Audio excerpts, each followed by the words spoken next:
ГСП онлайн. Городские новости сейчас. Во вторник в 8 часов утра в ряде ухтинских домов отключили газоснабжение. Сейчас без голубого топлива остались жители домов по проезду строителей и части прилегающих зданий по проспектам Ленина и Космонавтов и улице Набережной Нефтяников. Как заверил Сергей Киценко, директор филиала «Газпром» газораспределения Сыктывкар в городе Ухте, мероприятие носит плановый характер. Несколько месяцев шло строительство газопровода. Теперь последний шаг – перевод потребителей на новую сеть.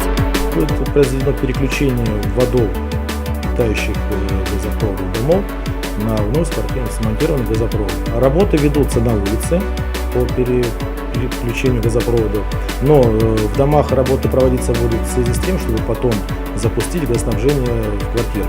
После завершения уличных работ пройдет проверка газового оборудования в квартирах, и лишь после этого возобновится подача газа. Она запланирована на 27 ноября на 9 часов вечера. Однако, возможно и изменение графика. Если понижение температуры будет ниже 25 градусов, естественно, в этот период проводить работу мы не имеем права. По нормам безопасности, потому что у нас работы связаны с проведением огневых работ, переврезки, пересварки. Поэтому требования норм безопасности не допускают на работу в такие температурные режимы. Газовая компания учла прогноз погоды, чтобы максимально быстро закончить плановую работу. Опыт уже имеется. В 2014 году обновлены 3 газовые сети в поселках Дальний, УРГЗ и Сети.